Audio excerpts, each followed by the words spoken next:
you found the skeleton, how would you tell it's a dinosaur? You personally, how would you decide? Well, interesting question. I don't know. I'd have to do some research on that.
Mic isn't.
Oh, hey, I'm back with a microphone. Yay! Oh, goodness.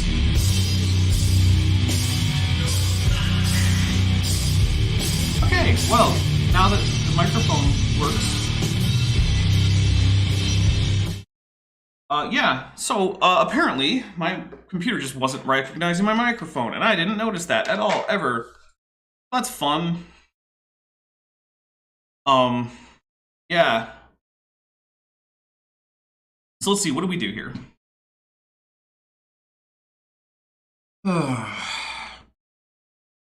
Okay, so what we did, we added 6 of these empties. We baked each one to a sound on the Z-axis, so we set keyframes for all of them. Then baked the sounds to the F curve in the graph editor. Then we came and made a simple pillar. I will go back to the geometry nodes. So here's the nodes that we used here. First, we added an icosphere, 4 subdivisions just to have it reasonably smooth. It down, it won't really matter too much. Anyway, use this math. So we used a value to set its radius, multiply that radius by 1.25, set that as the Z location on this offset node. So that way the radius, the center of the sphere would always be 1.25 radii above the surface of this pillar. We distributed points on faces with a Poisson disk.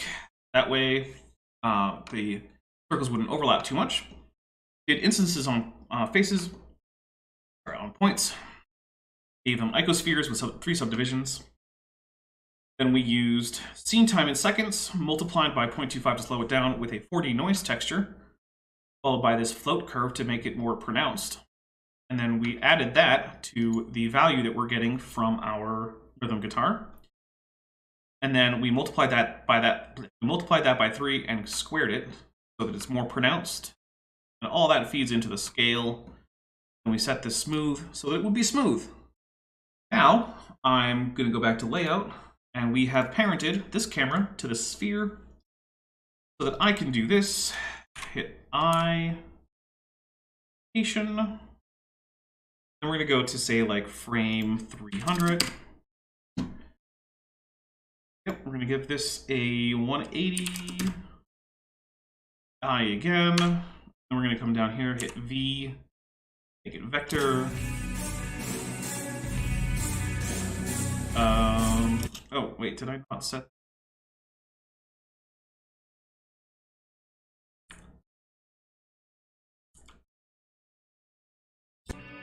Yeah, okay, there we go. All right, so now we're going to go to the graph editor again, and we're going to grab the rotation, Shift E, constant extrapolation, so that way it'll just go on going. Oh. And Shift linear extrapolation, that's what I want. All right. Turn off the audio data.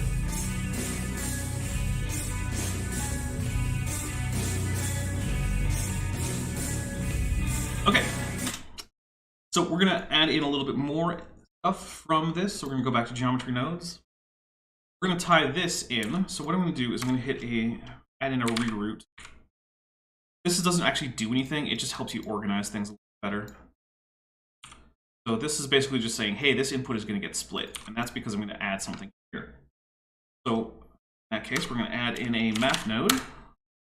Add, which is the default value, which is fine. We're gonna add in another value node. And this is gonna have a driver. And the driver is going to be based on, we're going to say that this is going to be on bass. So as the bass goes, as the bass guitar plays, this is going to pick up some of that. What we're going to do is we're going to add this here. We're going to call this bass.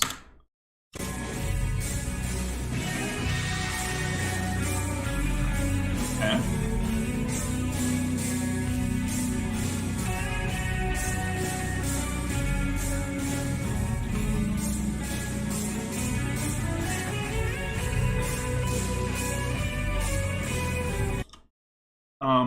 I want to go to layout and select the bass. We're going to take a look at where the bass is actually coming in. Here, bass is coming in here, and it's kind of trailing off here. So what I want you to see is as I go down here, it should show this, but it's actually not coming up very much because it's actually only increasing from 0 to basically like 0.4 or something, which means that this is not a very pronounced effect. What I'm going to do is we're going to go back to my geometry nodes, and we're going to multiply this value. Oh wait, no, here's the problem. You don't have it set to the right value. Edit driver location. There you go. Make sure. Driver, yeah, it is, okay. Yeah, that's actually too pronounced. All right, well, that's easy. So what we're going to do is actually, we're going to change where this comes in. So I actually don't want it to shift the ball up. I just want it to make the whole sphere get bigger, but I still want the distance to the center point based on the set sphere radius value. So instead of having this here, what I'm going to do is I'm actually going to put it here. X this back again. Set this here, make another math node, multiply by 0.5. So now the base comes in, half of the value of the base, in terms of just raw volume basically, is going to add to the radius of the sphere. So what I want to do is hit 1 to make sure that that's actually not intersecting. It is a little bit, so what that means is rather than using 1.25, I'm going to use 1.3. See how that goes. Still too little. I'm going to go to 1.5.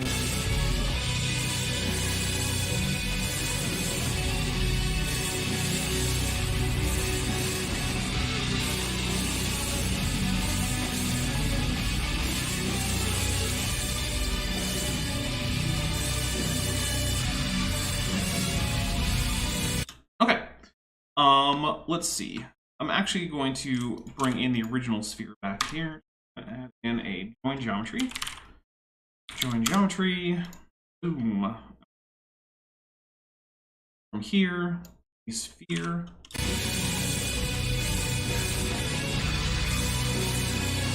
Okay.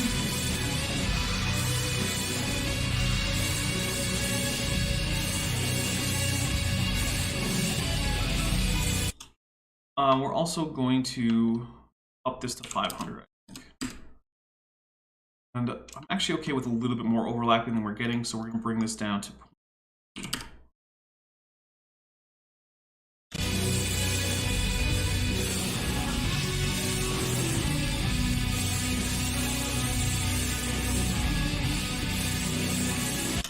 All right, so that is you've got the bass guitar and the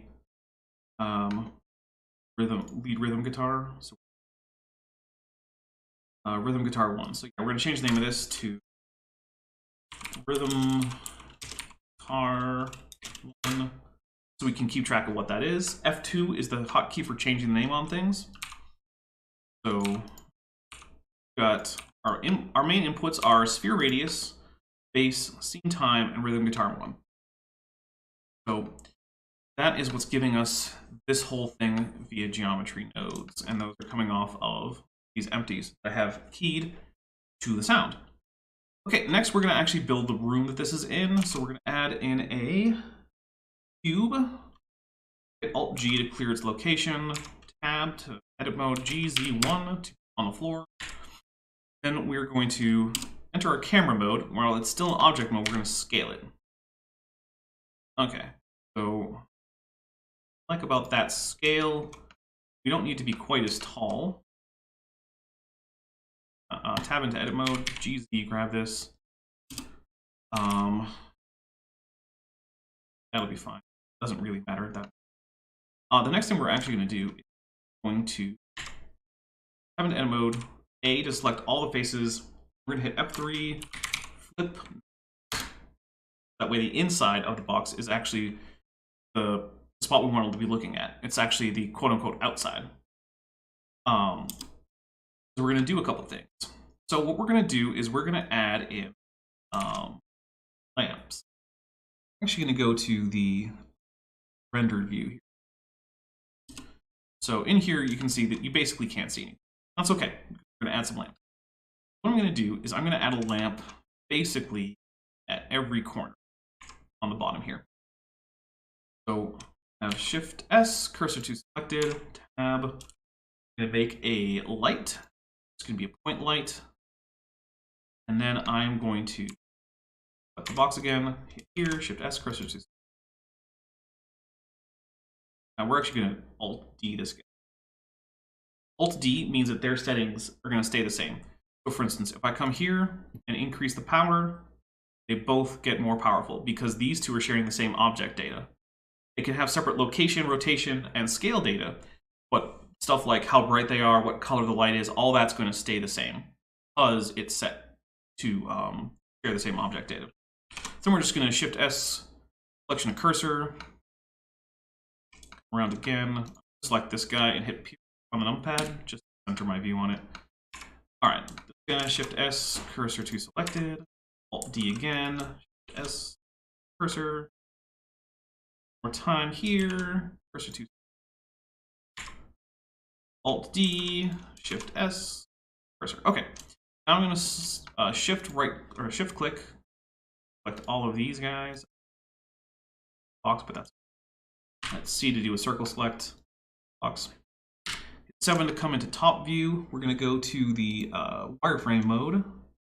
Just scale S to scale, and we're just going to scale them in just a little bit. So inside, I'm going to bring them up a little bit by hitting GZ. All right. So now what you should see is that these all have managed to come in here and start lighting things up a little. Cool. They're not bright enough though, because they're only 10 watts each. So we're gonna obviously up that illumination value. Okay, so now they're starting to actually illuminate things. But here's the thing, I don't actually want them to just be a flat value. But we can see that about 700 watts is a pretty good value, right? That's giving us some light and shadow and stuff. So what I'm going to do, I'm going to actually set this as a driver. So we're going to add a driver, and this is going to be Z location on drums. We're going to set this to drums, wherever those are, drums, here we go. So what we're actually going to do is we're going to use so variable, which is the Z location. That in parenthesis, we're going to multiply that by 500. And we're going to say plus 300.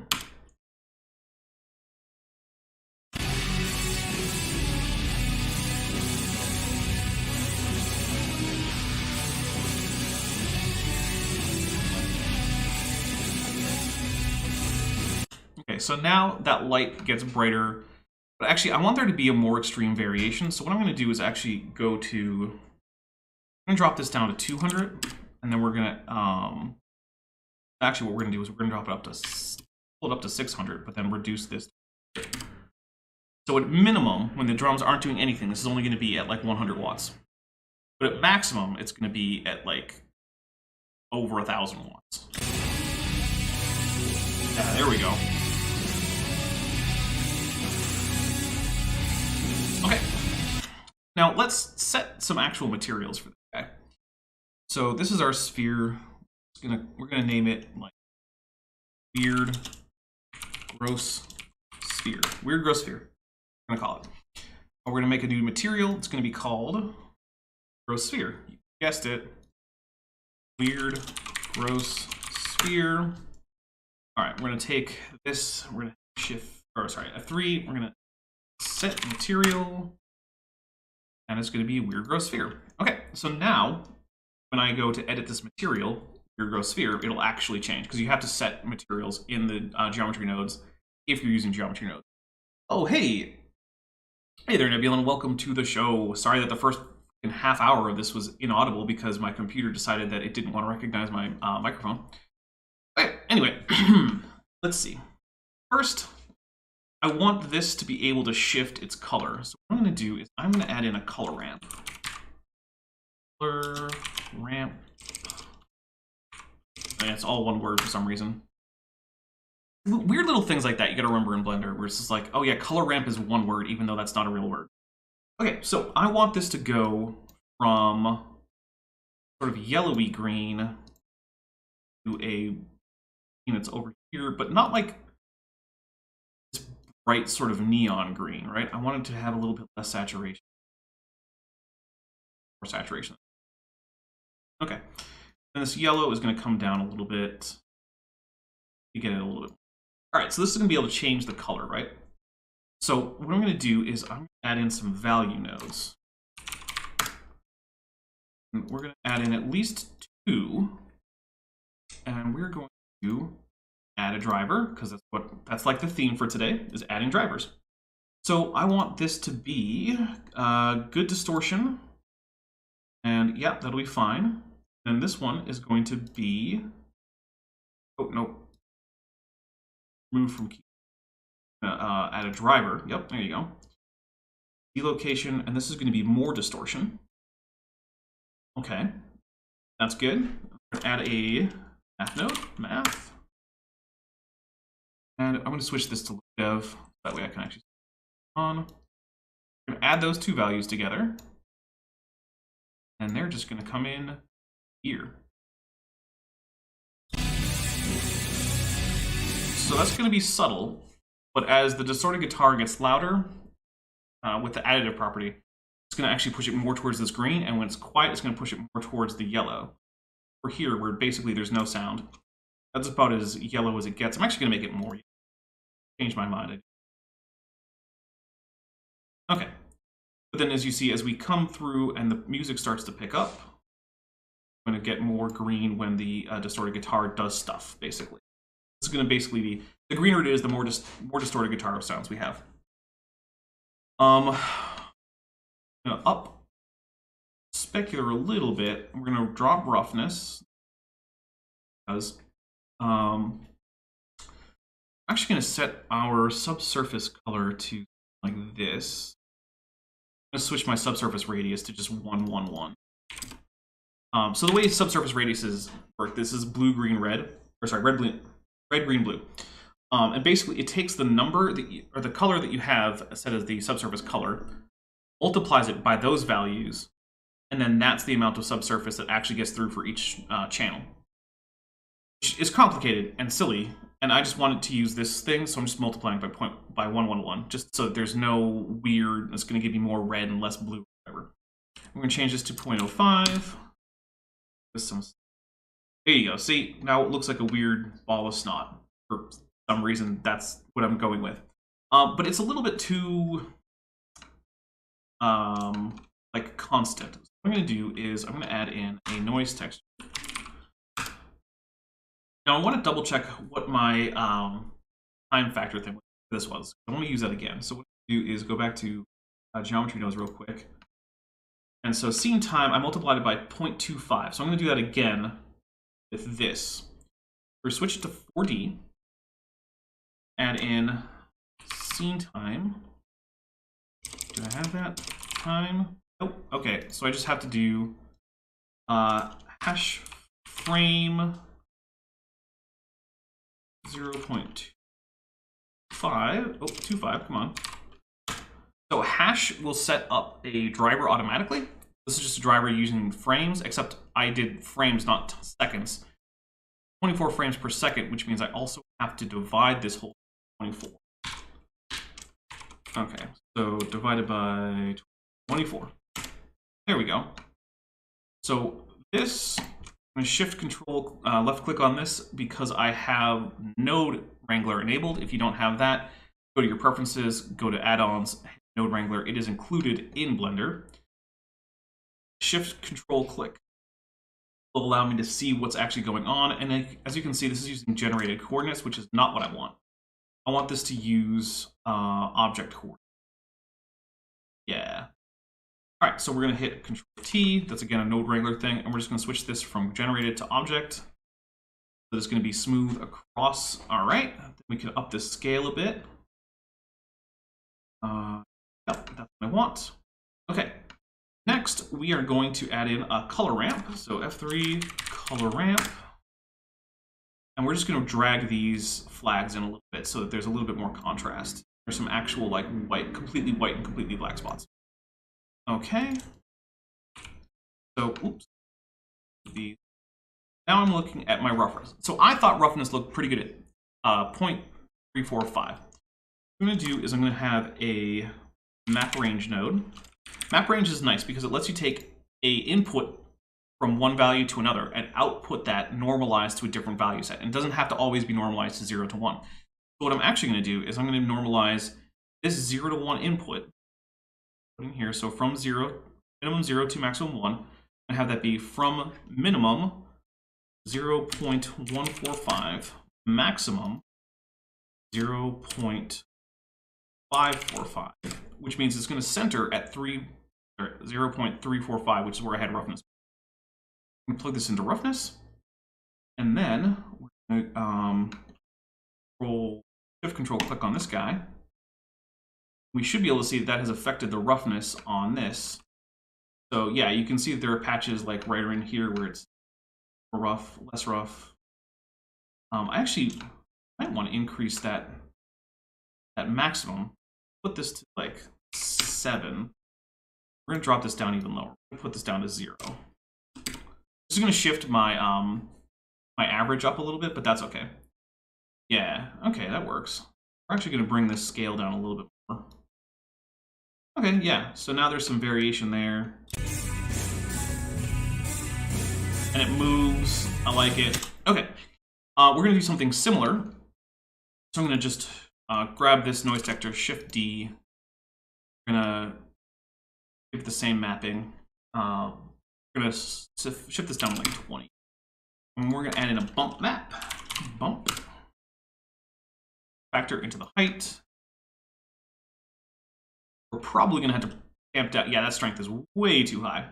Barely even see what's going on there. So we're going to bring this way down.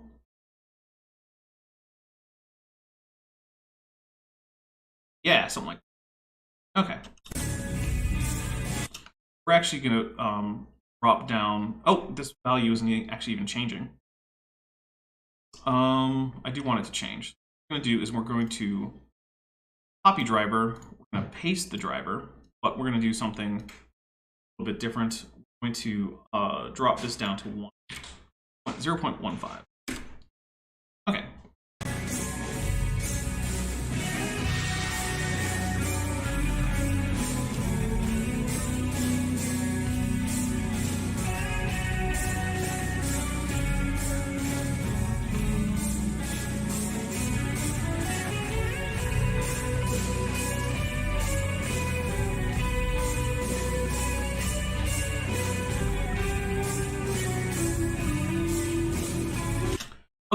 Now, I want there to be a subtle, like, sine wave shift in the size of the sphere. I want it to bob up and down a little bit, and as it does, get a little bit bigger on average.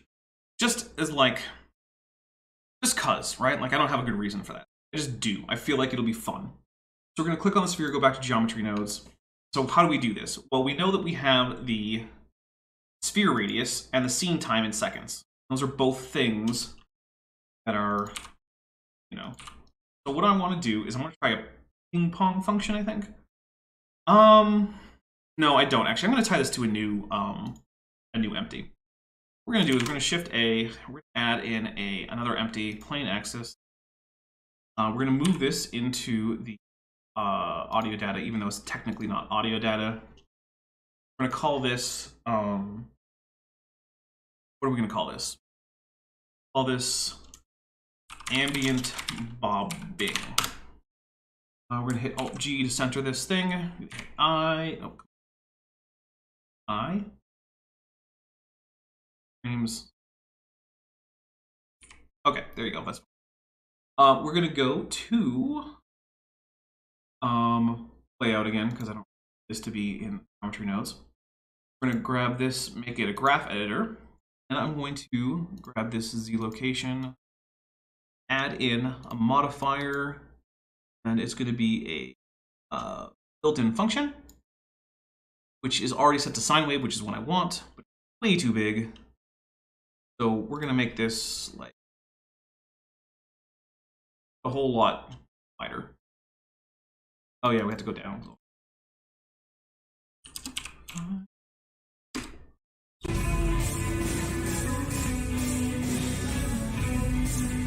Yeah, okay. We're shift the amplitude to 0.5, and then we're going to increase the value offset by 0.5, so it goes from 0 to 1 instead of from 0.5 to negative 0.5. Okay, so now I can grab that information and put it into here. I'm going to go back to geometry nodes. So I need it somewhere around here, right? I do want it to affect how high up the ball gets. What we're going to do is we're going to grab in, add another value node. There you go. Value node. That's with F3 to find those. F2 say ambient bobbing.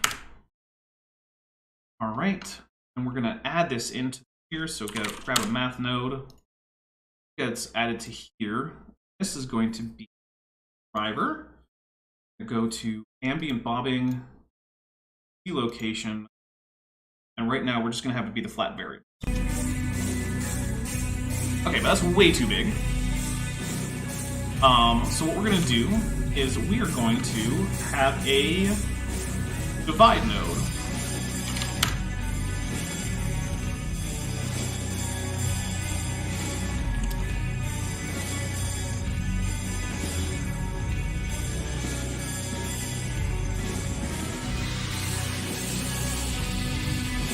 Okay, yeah. So you can see is that what that is doing is it's taking whatever that value is from 0 to 1, dividing it by 5, so only getting a fifth of that value. And we're adding that to the input for the sphere radius, which is going both to how distant it is, so we're keeping the sphere 1.5 radii above the surface. The actual object location is set to be the surface of this pillar, but then the radius, as it increases, obviously that increases this number. Now we're adding this number into here, so that it affects both the actual radius as well as the distance above the table. They're all based on this number ultimately. And then to affect the radius on its own without affecting the distance, that's where we're getting the bass guitar that we're also multiplying by 0.5, which is the same as dividing by 2. You do it either way. Actually, strictly speaking, multiplication is easier on your CPU than division is for Blender. So, but also, division is sometimes more intuitive. So, like, do what you want. All right, so now we have this ambient bobbing affecting sphere. We're going to add in some more materials for this. We're just going to add in more stuff for the room that we're in. First thing is, I want this to have tiles, but I want them to be uneven. So what I'm going to do is I'm going to grab scale here. We're actually going to, so it's 12.9. What I'm going to do is I'm going to shift S cursor to world origin just to recenter my 3D cursor. I'm going to hide this room, reflecting it in H. we're going to add in a plane, but we're not going to use it. We're going to use geometry nodes again, because why wouldn't we, right? Geometry nodes are fun, and they keep your file sizes small. So, geometry nodes, go. We're actually going to rename this to be floor tiles / there, because that fingered it or something. We're going to call this sphere generator. Okay. So go back to the plane. We don't need this. We're going to add in a grid. Here we go. So it's going to be 12 meters by 12 meters, as I said so. We're going to do 3 times 12 just to keep this scaling about on it. So yeah, 36. So then what we're going to do is we are going to already do instances on points. We're going to do instances on points. There we go. So what instance we're going to use? We're going to use a cube. Not a volume cube. Nope, a mesh cube. Where did mesh cube? Mesh cube, here it is. Okay, so we put this in here, and now you can see that every point on this grid is now a cube, but they're way too big. What we're going to do is we're going to first, these are going to get way smaller vertically. Get significantly smaller on this x-axis. They're going to get significantly this axis.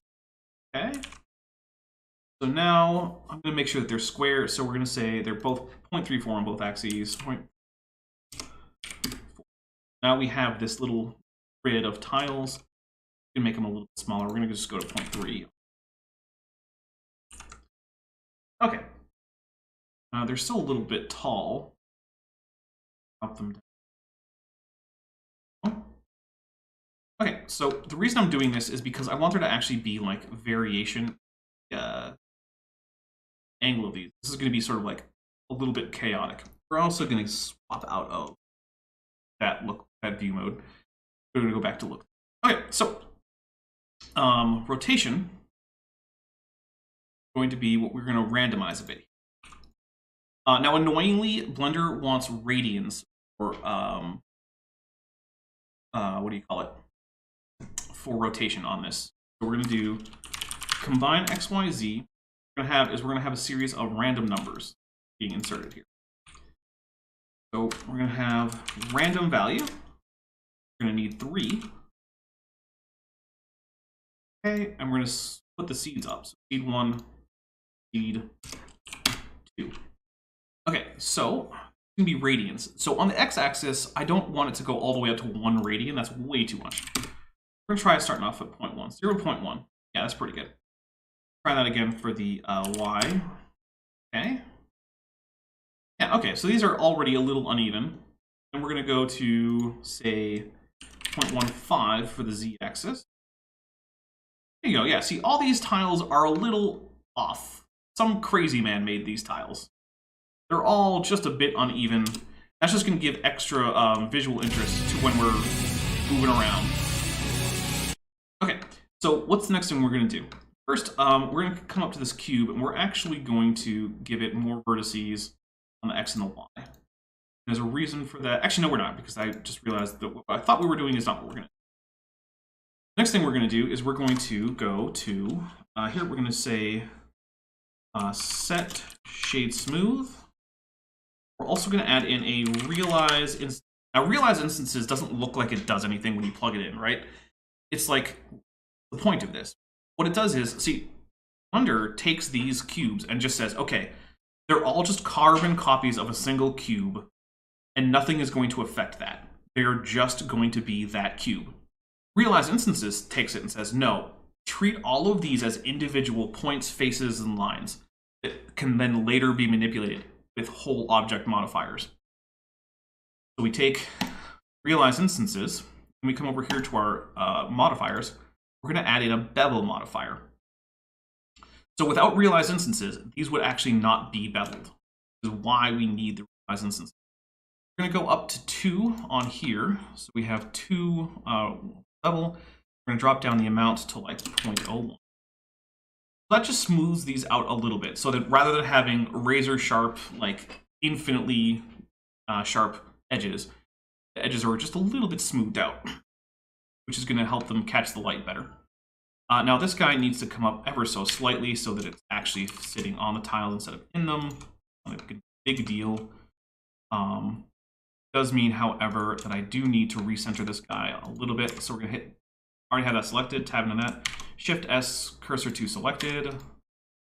Shift S, selection of cursor, so that just comes up ever so slightly, right? Okay, so that way, as we go around,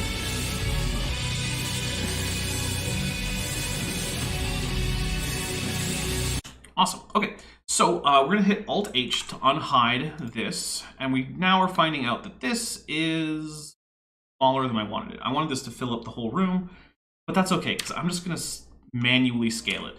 Not a big deal. All right, there we go. That's fine. Come in here. There you go. We're just gonna hit 1 again and just, you know, hide this building again. GZ, just to get it back up to the top of the tile. That's fine. Okay, that's fine. Alt-H to unhide everything. Okay.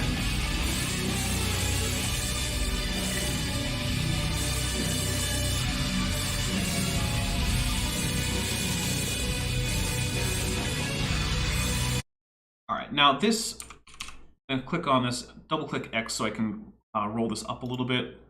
Also gonna zoom out a little bit with dropping our focal length.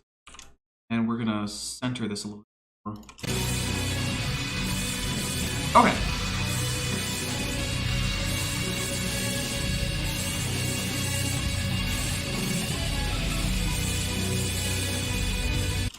Okay, now what we're gonna do is we're going to make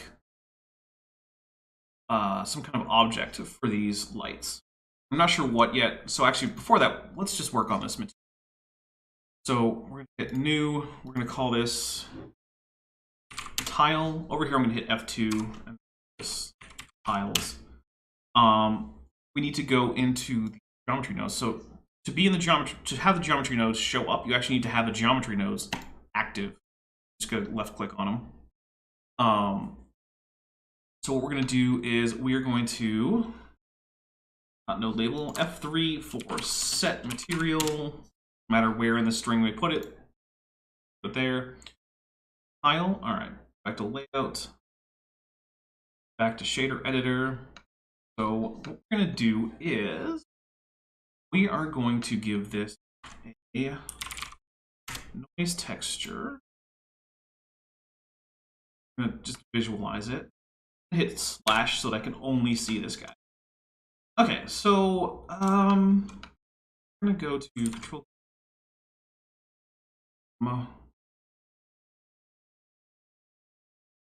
Don't have a procedural UV thing, and I don't really want one. Let's go to object, see how that.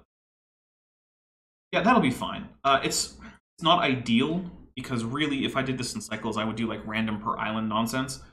But because I'm going to be doing this in Eevee, that's not really an option, so it'll be fine.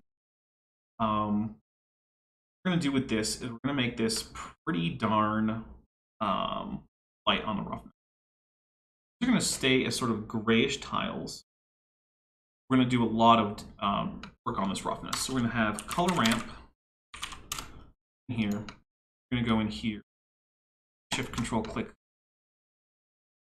All right, so you're going to have a fair bit of dark spots here. We're going to add in another flag with a plus button, and we're going to drop it down to be a pretty low number. Actually, we're going to shift this.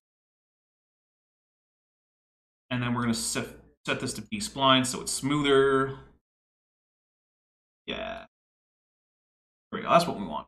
Okay, that's going to be fine. That's not ideal, but it's, I mean, it's fine. I'm going to plug that into roughness. And there you go. That is how they are going to be. Over to look dev so you can actually see like the. Okay. So I'm gonna save this because I haven't done that yet. We're gonna go into Blender files. We're gonna save this as vent, no apostrophe, vents, music, viz. Yeah, that's probably a good idea. Saving. Look, Blender crashes, right? Okay, so we're gonna hit slash to come out of the single object view. Okay.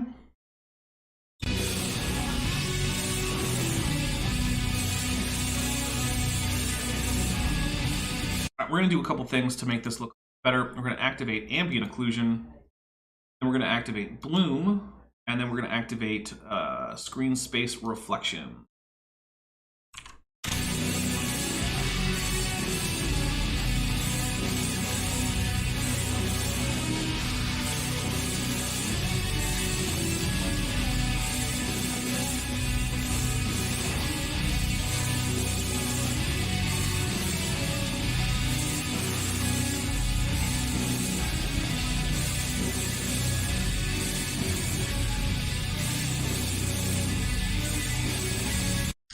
All right, we're also going to add in some non-changing lights to this.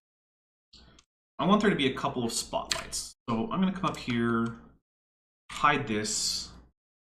We're going to add in 2 spotlights, I think. So add in a light spot.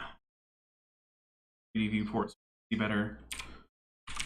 All right, so you're going to come over here, go like this. You are just going to go to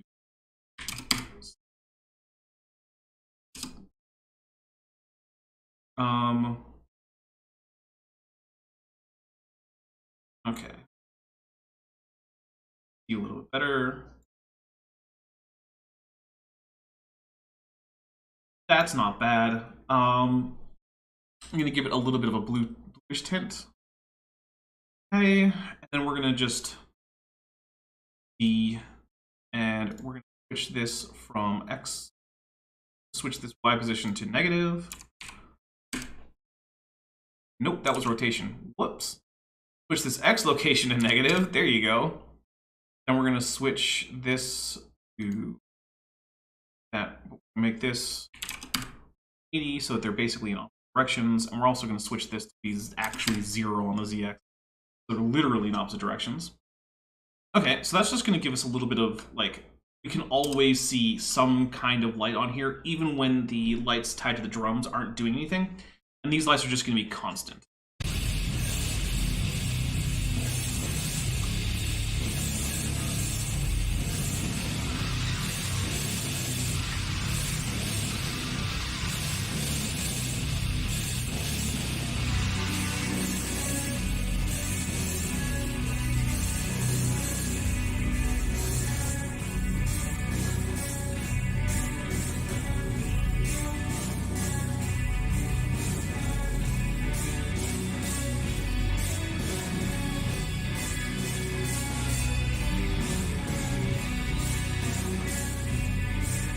Okay.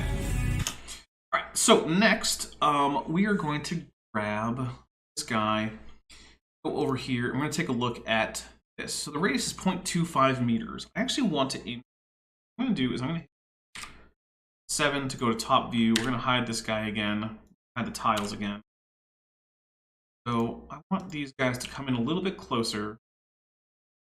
And what's their Z location? Location is 1. Okay, so we're going to up the radius on this 1 meter.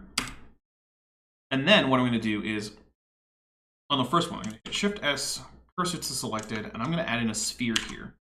An icosphere. In divisions, I'm going to say shade smooth. Okay. All right. We're going to call this fake light. Fake light.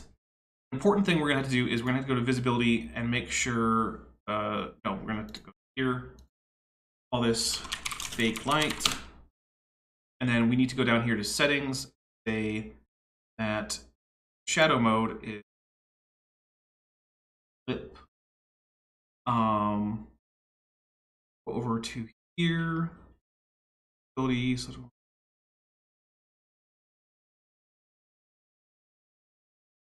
yeah, we're going to make sure that it does not do shadow. If I hit Alt-H here, look over at this. All right, still giving a shadow. How do I get rid of that shadow? I've done it before. I know I have. I gotta remember how to do it.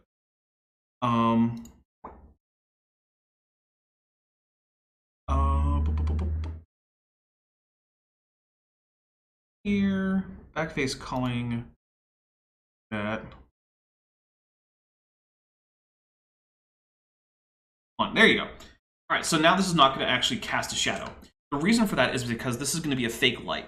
Now in Eevee, you can't actually use meshes as lights. You have to actually use light objects or light volumes. But by setting the radius on the light to be the same radius as the sphere, and by setting the sphere to be located on it, and by making sure it doesn't have any shadow, I can then use it as a pretend light. What I'm going to do is I'm going to go to Shader Editor, right? We're going to use this. What I'm going to do is I'm going to grab the actual light, copy this driver. I'm going to come over here and I'm going to put this on a value node. So I'm going to paste the driver here. So this driver is now identical. The driver driving the brightness of the lamp. Be important. What I'm going to do is I'm going to add in a noise texture. You know what? No, we're going to go Voronoi this time. Voronoi texture. All right, so we're going to. So what Voronoi, I can't say it, does. Turn back on. What the Voronoi texture does is basically gives you these cells. It just does. Okay. We're going to come over here and we're going to do another color ramp. As you can tell, there are certain nodes that you just use so much. Color ramps are among them. No, because it's giving us a polka dot. I really want the polka dot. I mean, if okay, we're just gonna do this anyway, and I'm gonna distort this. Hit Control T, and go to Object. Then what I'm gonna do is I'm gonna add in a noise texture. I'm gonna drop this into here. Now here's the secret: color, yellow, and these blue are actually the same data type, right? They're 3 different data channels. In purple, you're expecting XYZ. In yellow, you're expecting RGB. But it's still just 3 data channels that go through the same values. So it doesn't actually matter. What I can do is I can have a mix RGB. So color mix here. Drop it into here. Take this color, put it into here. And now it's going to vary this mapping based on the noise texture. So if I go over here, it's all just random nonsense. If I go all the way down to 0, it's just the regular Voronoi texturing. What I'm going to do is I'm going to just kind of dial it in. Where do I want this? Yeah, that looks pretty good. We're going to swap this to 4D again, because 4D is a good thing to do. It lets you basically have W axis as a like a seed value. We're going to grab the W value from over here with this guy. What we're going to do is we're going to take this, copy this driver, back over to here, paste the driver into here. So now this is going to have a seed basically is going to change with the timing. You can see there. Okay.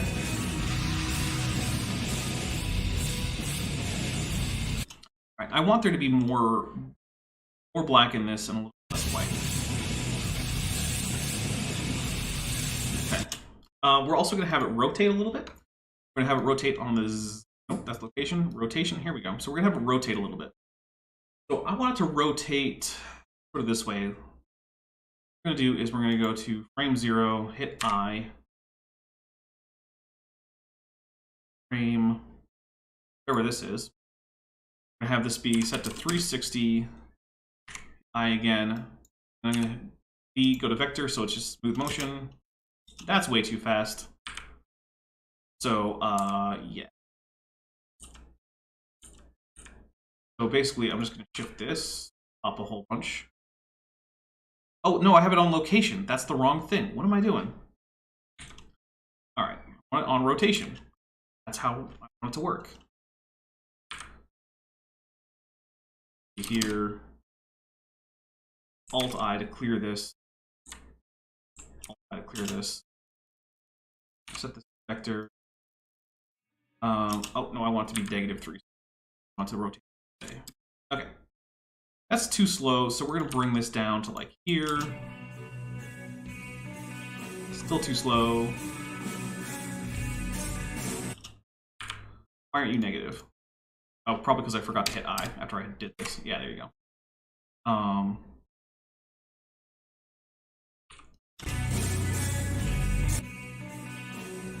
Okay, awesome. Grab this so we can see these. Shift select both of them, and we're going to hit Shift E in your extrapolation, so it just keeps going. Okay. Now this is going to actually end up driving our emission value. So see here is this is going to just glow, and we want it to be emission strong. Give me a second. There we go. That's the right side. So because this is going to be tied into the brightness, that is this value here, what we're going to do is we're going to multiply these together. So whenever this sphere is saying, hey, do this as white, that's what's... We can do this more easily. Let's go to here. This here, put this here, be done with that. All right. Actually, what I want to do. Work.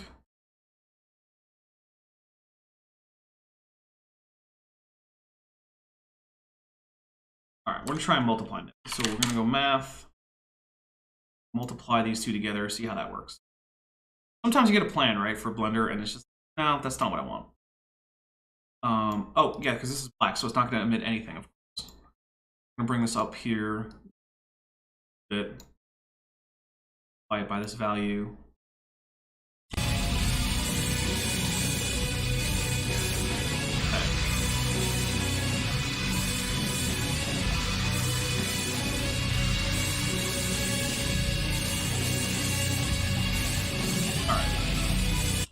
I want this to actually even be a little bit more. And what we're going to do is we're going to actually go to the hex code, copy it, and we're going to paste it onto the point light. So here, so now these are going to be in time. So the shadow and everything is going to line up here. That'll be fine. So what we're going to do is we're going to copy this guy. I'm going to hit Alt-D to create another one with the same user data. Grab this. Cursor to selected, grab this guy again, cursor, selection to cursor, Alt-D, Alt-D a couple more times because we need one, Shift-S, cursor, selector, select this guy, Shift-S, cursor, selected, and selection cursor. There we go. So now, we're in here, see these spheres doing cool things.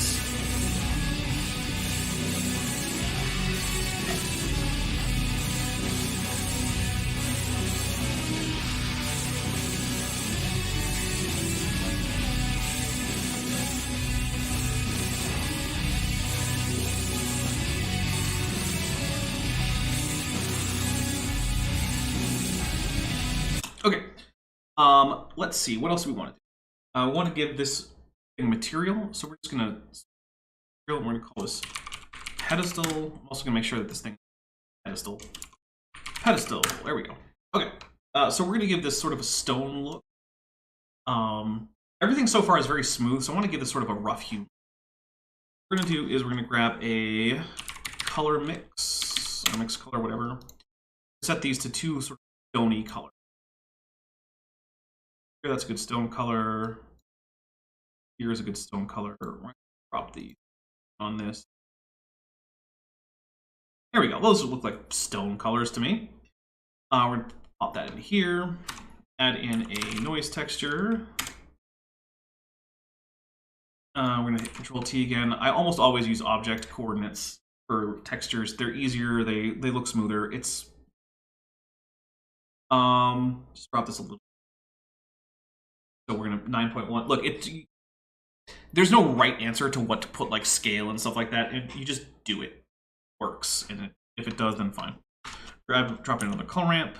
I almost always use color ramps after noise textures because noise textures technically can go from 0 to 1, but they almost never actually do that in any given place. So color ramp, drag these flags in a little bit. Give it a little bit of contrast. Because this is supposed to be stone, and stone has a lot of fine detail, what we're going to do, try and grab this guy, there we go. We're going to up the detail. Yeah. I'm going to pull these flags in a little. All right, yeah, there we go. And then we're going to up proportion just a little bit. And we're going to up this roughness a little bit more. So there you go. You can see how that kind of looks like a stone texture. So what I'm going to do is I'm going to put this color into this factor. And then what that's going to do is once it finishes, it's actually going to change which color is which on. These colors are both a little dark. What I'm going to do is put in a hue value saturation. And then this lets me control the overall look of the whole thing all in a go. So I'll just up this so I can actually see what's going on. Now it stops at 2, but here's the thing. You can just type in 5. It's fine. Nothing's going to stop you.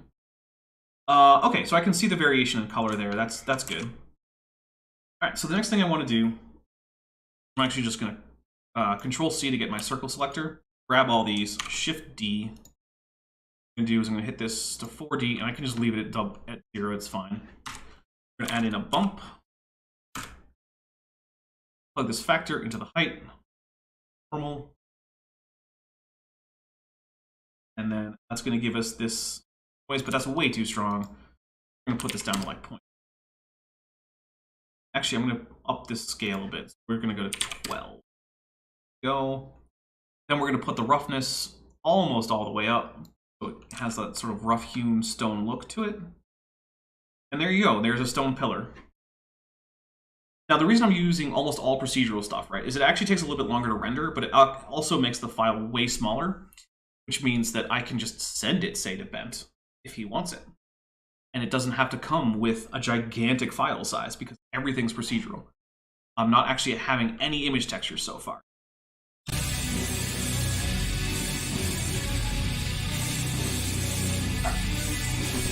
All right, now this is not normally something I would do, but I'm going to do it here just for sort of like stylistic choices. I'm going to take this ambient occlusion factor and I'm going to bump it up to like 3. Yeah. That's just going to add in these little, this darkening here. Like if I turn this off, this is just the actual lighting from the scene. But this is fake lighting information that says, hey, if a surface is close to another surface, just make it darker. I don't care what else is going on. Just do it. That's why I have that. And that's just going to help like the actual shape of. All right, well, now this is super boring. This box wall thing, I hate it. First, we're going to get rid of the roof. I don't want the roof. The next thing we're going to, vertices instead of faces. There you go. We don't have a roof here. We're also going to go here, and we're going to go from stupid gray sky to a sky texture. I'm going to leave it at Nishita, which has only recently been activated Eevee, which is great. You can't use the sun disk, which I don't need, so that's fine. We're also going to point it down to like 0.1. Okay. So what that's going to do is it's going to just give us a little bit more interesting lighting, right? So you can have some blue light from the sky. It's going to vary a little bit by the angle. It's going to brighten everything up, look nice. Actually, a little bit too bright though. So let's drop it down to 0.01, see how that looks. Too dark. 0.03. Yeah, that's about where I want it. Okay. So now we have that environment set up. Okay. Let's add in something so that these walls aren't so stupid. We're going to add in 2 materials. Call this wall. Plus here, I'm actually just going to grab this material here. This floor. The floor, I just want it to be like care. It can just have a high roughness, a low specular. It's going to be there as like whatever's in between these tiles. So what we're going to do is we're going to select the floor in edit mode. We're going to assign. There you go. Now the floor is just black. I don't really care.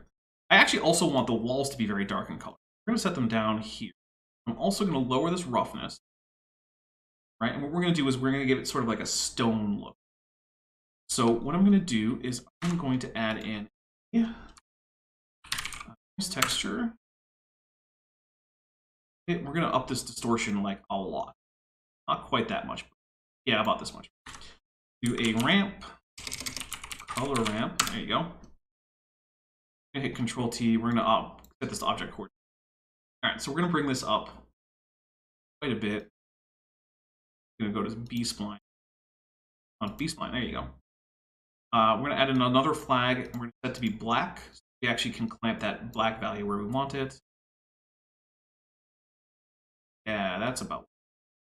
Okay, we're also gonna distort this vector. So we're gonna add in a Voronoi texture. Slap this into here. Grab these here. Add in a mix color. Add in here.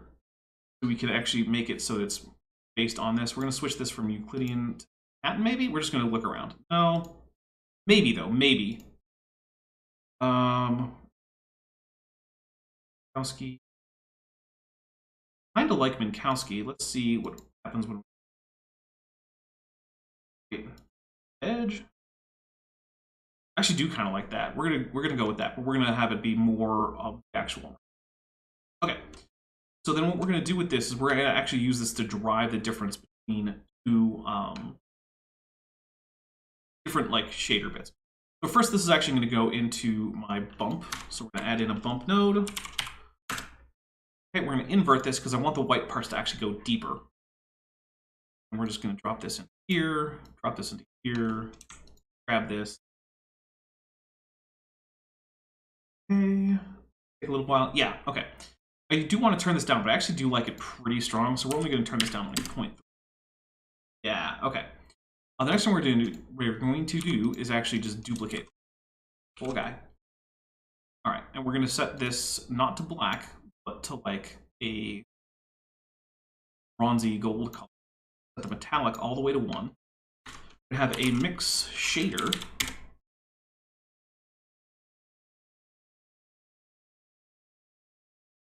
We're going to this in the top spot.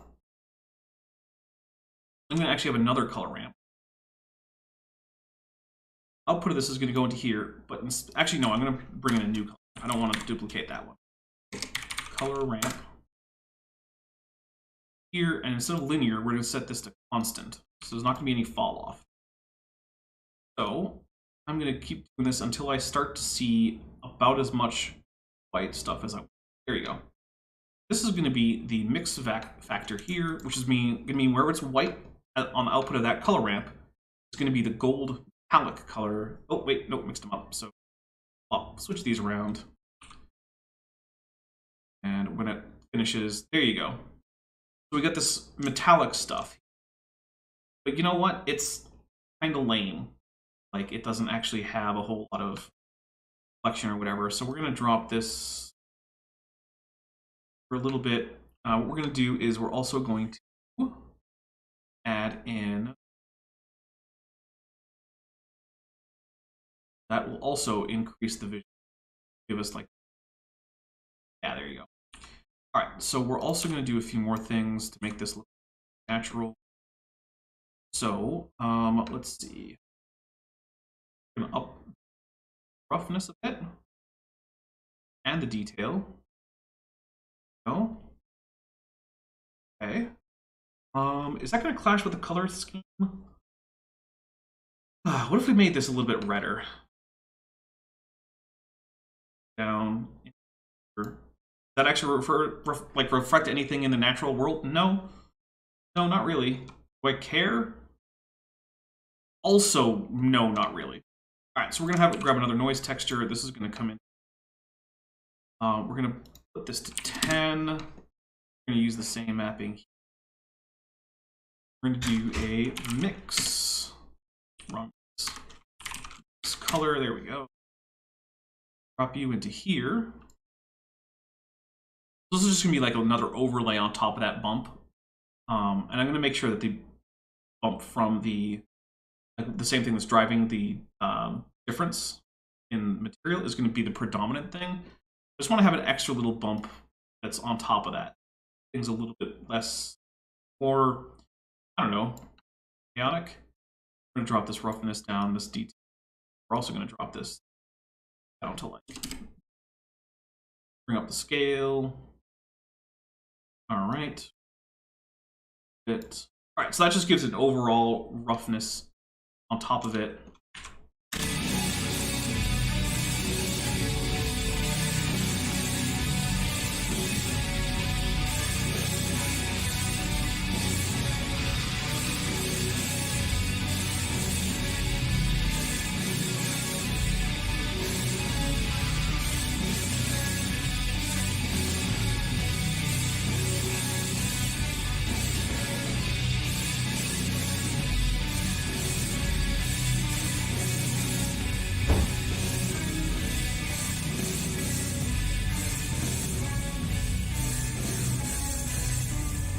Okay. Now, if I had time to plan this out better, this would be a whole lot better. But we're coming up to where this is probably about done. We're gonna add in some like finishing touches. The one thing we're gonna do is we're gonna add in some depth of field. So select my camera. We're gonna hit depth of field. Choose focus on the weird gross sphere. And then what I'm going to do is I'm going to turn off the like object, like all these little lines and whatnot. So this is what like look like if we actually rendered it. So what I'm going to do is I'm going to drop the f-stop down until the background just starts to kind of fuzz out a little. Yeah, right about there.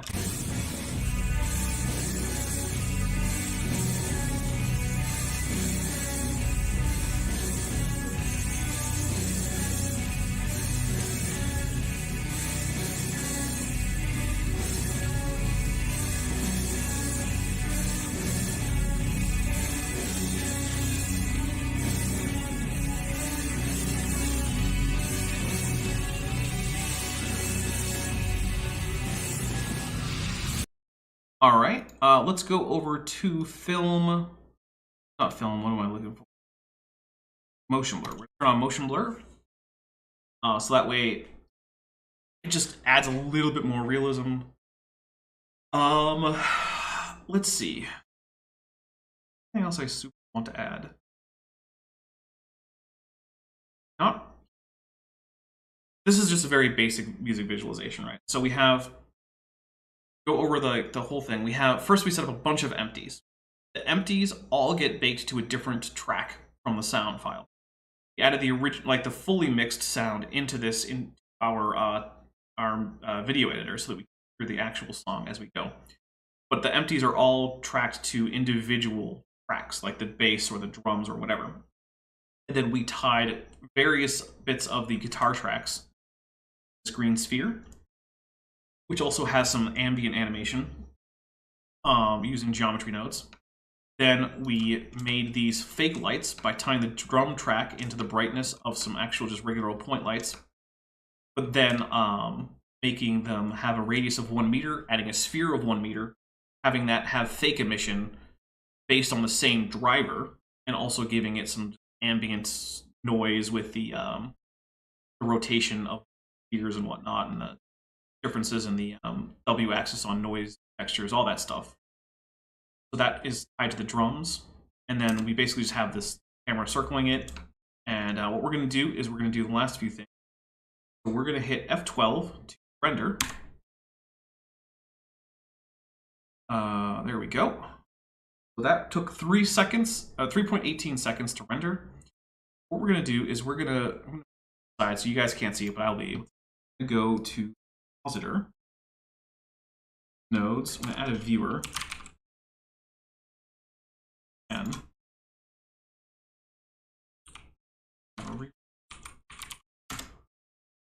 it's all the same. And I forgot how to put this in the background in 3. Background.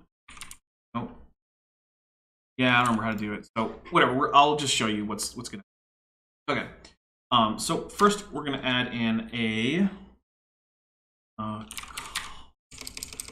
and in RGB curves. RGB curves. So what I'm going to do with this, we're actually going to make this small and bring this guy over here, zoom out a little bit, so kind of see what's. So I'm just going to up the contrast with it. So with color selected, this is just all the color. I'm going to pull down here and then push up here.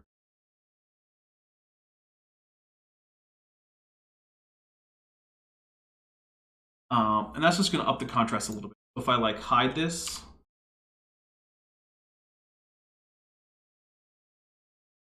now that is also bringing down the brightness more than I want. So we're going to add in a brightness, saturation, or brightness contrast. Sorry. We're going to up the brightness to like 2,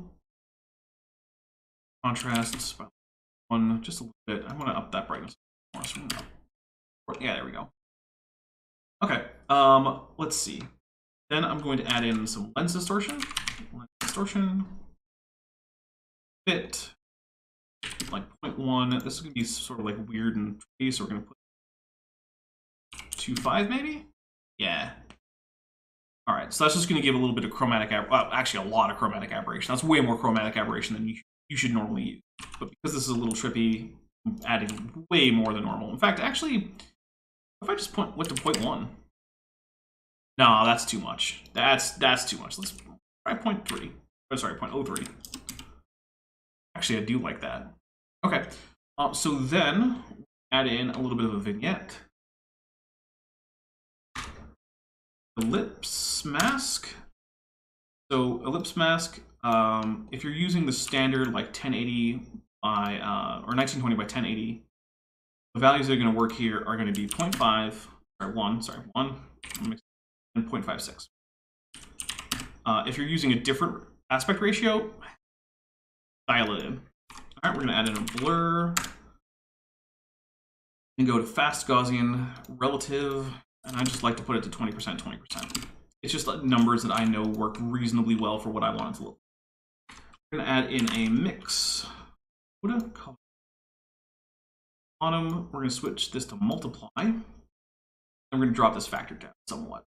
Yeah. All right, so that's going to give a subtle thing there. And then, so that's basically that. But I feel like this sphere isn't bright enough. So what I'm going to do is I'm going to go back to the 3D. Split this again. Split this again. There we go. Grab our sphere. Go to shader editor. And yeah, we're gonna up these value. This 0.836. Let's copy that. If this is lower than that, we're gonna. Oh, this is already higher than that. I'm gonna put this all on. Yeah, that's a little bit. And then, you know what I'm gonna do? I'm gonna make it have a little weird sheen on the outside, so it glows slightly from the outside. That's actually pretty easy to do with a layer weight node.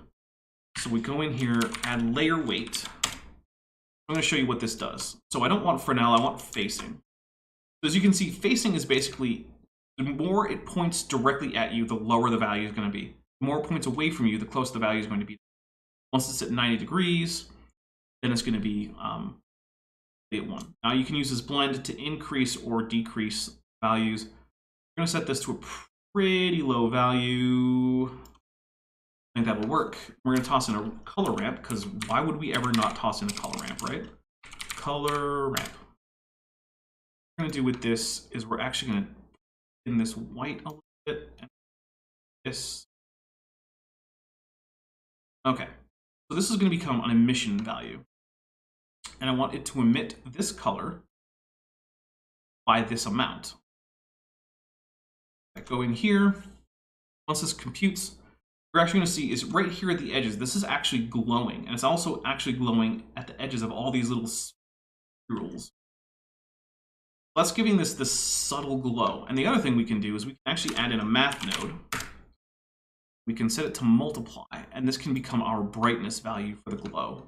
So if I want the glow to be way brighter, I can bring it up, and I actually do want it to be like this. So we've got this here at like 0.1. And what I'm actually going to do is I'm going to take a look at this radius. Look at geometry nodes. So what's affecting this radius? So it's this value divided by 5 plus 0.5, what it is, plus this right here.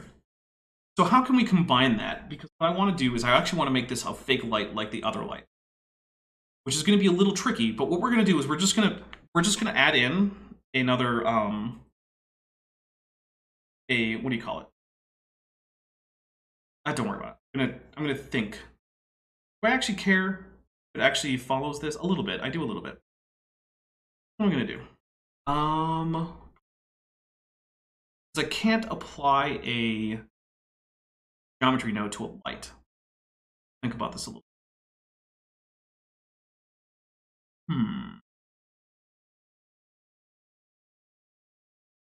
Okay, so I can add multiple variables. So let's try adding in. So have a light. Let's go with not empty. Sorry, a point light. We're gonna go back to the layout menu and we're 0. Okay, light, where are you? There you are.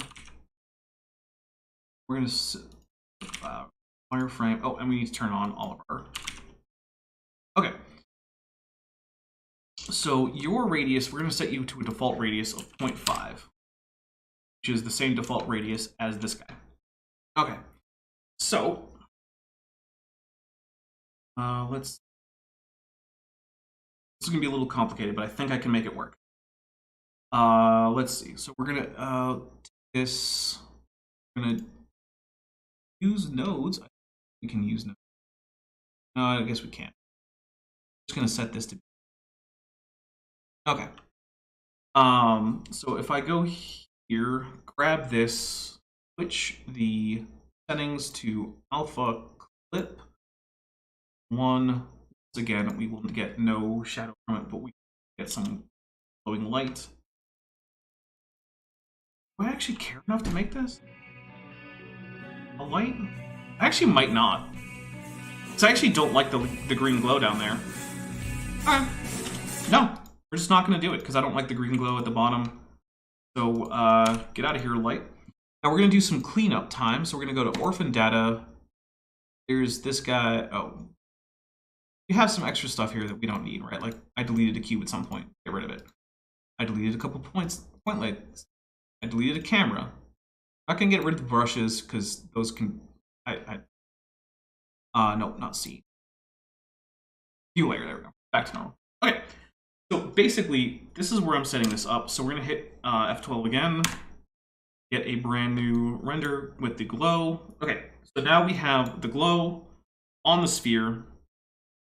We have the sort of fuzzy lights. And there you go. So this whole thing is just going to the camera's going to circle as the song plays. At that point, it's just rendering out the frames and turning them into a video, which I'm going to do after I come off of here, and then it's going to get uploaded. Or if Bent would rather upload to his channel, he can do that. I don't care, whatever, right? At that point, it's just a bunch of frames. You can put them in, synchronize it to the music, and be done with it. So yeah. Yeah, Steve Reno says, rip green glow. Yeah, sorry about that. Look, it was going to be a whole lot of math for an effect that when I looked at it, I actually didn't like very much. So I'm not going to spend that much time doing an effect I don't actually like. Now, this scene will work in Eevee. You'll have to tweak a few things to get back, like the bloom, the ambient occlusion. You won't have to tweak anything to get screen space reflection back. That's automatic. But if you do it it'll look better in cycles, right? Because it'll be more accurate.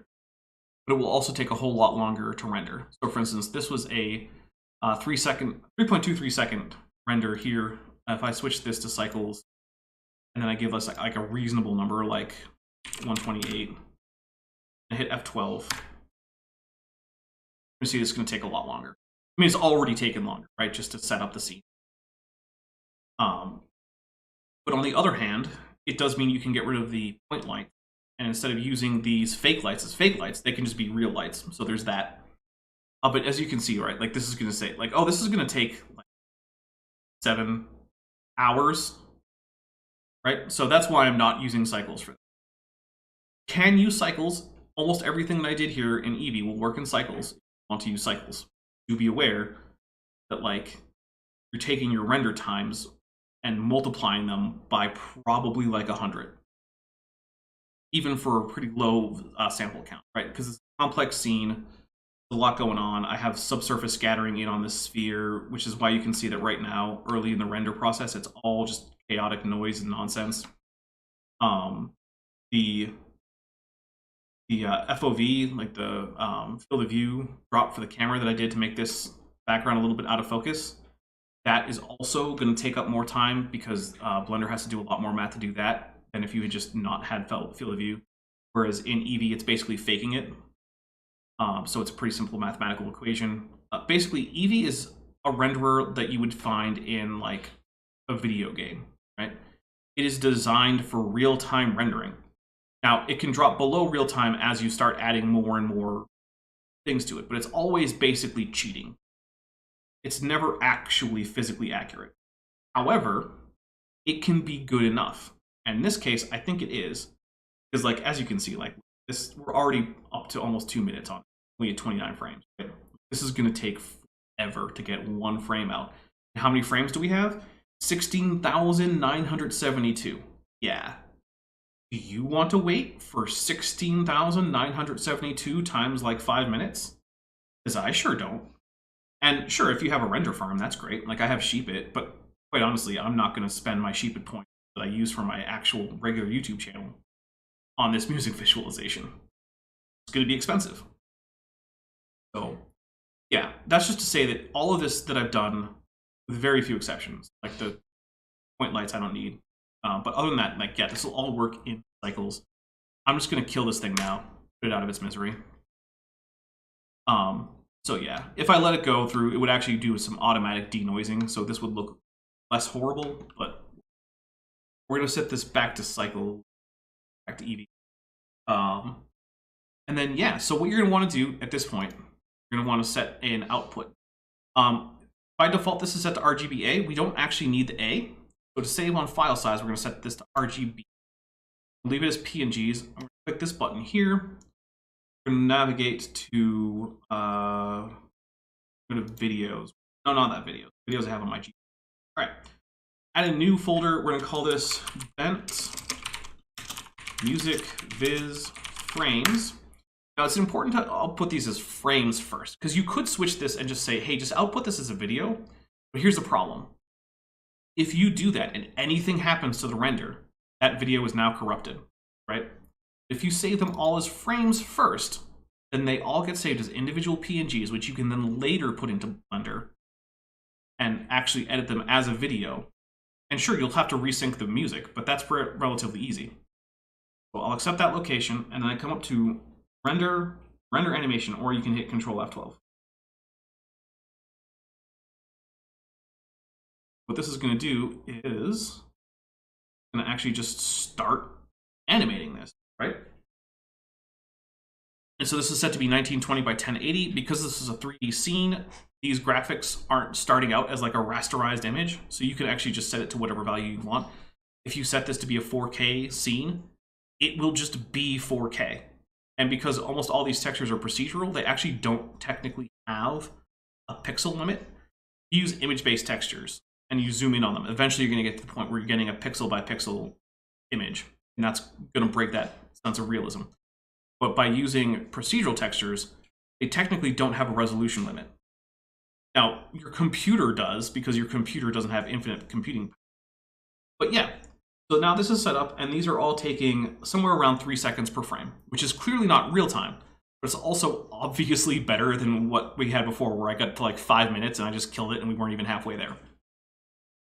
So what I'm going to do now is I'm going to let this render out, and then I'm going to put it as a little video file, and I'm going to send it to, I'm either going to ask Bent if he wants to just put it on, if he wants to just put it on my channel, or put it, if he wants to put it on his channel, or both.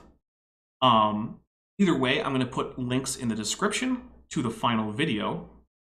And there you go. I hope this helped with like getting some techniques. I'm sorry that the first 25 minutes of this don't have any audio because my computer decided to not recognize my microphone until I unplugged it and plugged it back in. Which, yeah, it kind of sucks. But hey, that's the production value you get here on Top Hats Off, where I don't really care about the channel so much. So, both are at least mine. Okay, well, you make that decision. And like I said, this was just a spur of the moment. Like, hey, I'm just going to do this thing real quick to show, like, how it can be done. I have other music visualization stuff on this channel. Using some, like, copyright-free music. Yeah, the first 25 minutes do have the song here and there as I play it, because I am recording my desktop audio. So with that, guys, thank you very much. We're going to let this run for, it's probably going to take a few hours, because, you know, it's going to be like 16,000 frames times 3 seconds. It's going to be a lot of seconds. But yeah, oh, one more thing is, if you do in fact have this get interrupted, so if, like, for some reason Blender crashed or I lost power or something like that, what you're going to want to do is, when you come back to this, we're actually also going to hit Control S to save this. Uncheck Overwrite. So Overwrite will say, okay, you want me to render frames 1 through 16,972. Well, I'm going to do that. And if any file is already there that already has the same name that I would be outputting, it's getting replaced. Unchecking that means only files with that aren't already there are going to be there. So what the normal format here is, it's going to be like a bunch of zeros with 1 for frame 1, 2, and so on. Well, let's say that you only got to frame like 4,000. It's going to check and say, okay, frames 1 through 4,000 have already been rendered. I'm going to start at 4,001.